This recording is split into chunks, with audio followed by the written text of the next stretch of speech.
आज 26 मे 2025 पासून 11वीचे फॉर्म भरण्याची प्रक्रिया सुरू झालेली आहे। आज 26 मे 2025 पासून 11वीचे ऑनलाईन फॉर्म भरण्याची प्रक्रिया सुरू झालेली आहे। तर ते 3 जून 2025 पर्यंत संध्याकाळी 6 वाजेपर्यंत भरून घेण्याची प्रक्रिया सुरू राहणार आहे।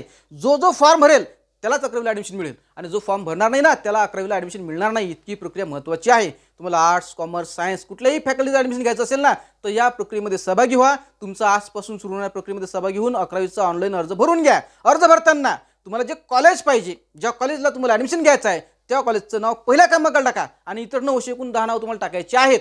त्यामुळे तुम्हाला जे कॉलेज पाहिजे ना त्या कॉलेजचं नाव पहिल्यांदा टाका। आता सगळं करत असताना एक लक्षात ठेवा पोट्टे हो, तुम्हाला हा ऑनलाईन अर्ज भरताना काही कागदपत्र आवश्यक आहेत। ते कागदपत्र मी तुम्हाला सांगतो, ते कागदपत्र तुमच्याकडे असली पाहिजेत। नसतील तर तिथे एक व्यवस्था आहे, जेव्हा प्रत्यक्षपणे तुम्ही ॲडमिशन कराल तेव्हा ते कागदपत्र तुम्हाला जमा करावे लागतील, द्यावे लागतील। त्यामुळे तोपर्यंत तुम्हाला कागदपत्र जमा करण्यासाठी वेळ मिळणार आहे। आता लक्षात ठेवा, तुम्हाला 11वीचा ऑनलाईन अर्ज भरण्यासाठी सगळ्यात महत्त्वाचा डॉक्युमेंट्स आहे तो म्हणजे 10वीची मार्कशीट आणि टीसी।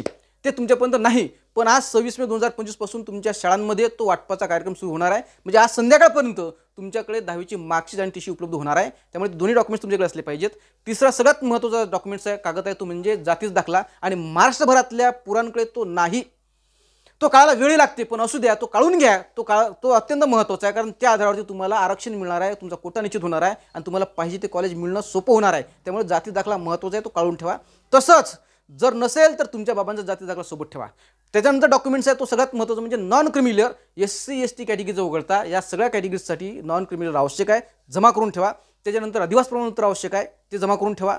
त्याच्यानंतर तुमचं घराचं भरलेलं एखादं वीज बिल गरजेचं आहे, नसेल तर काही हरकत नाही।